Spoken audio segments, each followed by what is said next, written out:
जय जगन्नाथ। बांग्लादेश रे गतकाली राति रे गोटे पिला दीपू चंद्र दास से बांग्लादेश रे रुए ताको किछि मुस्लिम लोक माने पचारे तू केउ धर्म को तू ना विश्वास करू से कहले मु सब धर्म को विश्वास करे। एई गुटे कथा पई ताको उल्लंघन करी गछरे टांगी देई निर्मम भाव रे ताको पोड़ी दिया गला।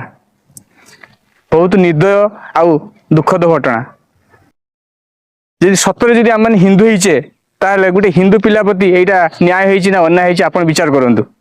आमे ओडिसा लोक समस्त भाबुचे ये बालेश्वर ये भद्रकर ये कटकर खाली कष्ट मारुचे निज निज भितरे किंतु समस्त हेलो ऑनलाइन गुंडा किंतु ऑफलाइन ले केही नाहांती।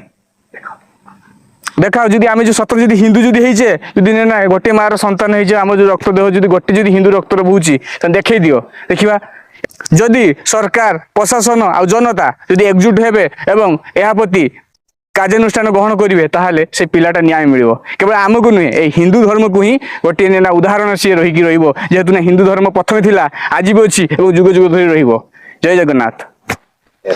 दयाकरी ए भिडियो को एते मात्रा रे शेयर करंतु जेमिति कोण अनुकूल रे सब जगह पहुँचबो एवं जो माने जो बांग्लादेशी लोक माने से पिलाटी को निर्दय भाव मारी से निश्चय भाव दंड दि जाऊ एवं से पिलाटी को न्याय मिलू।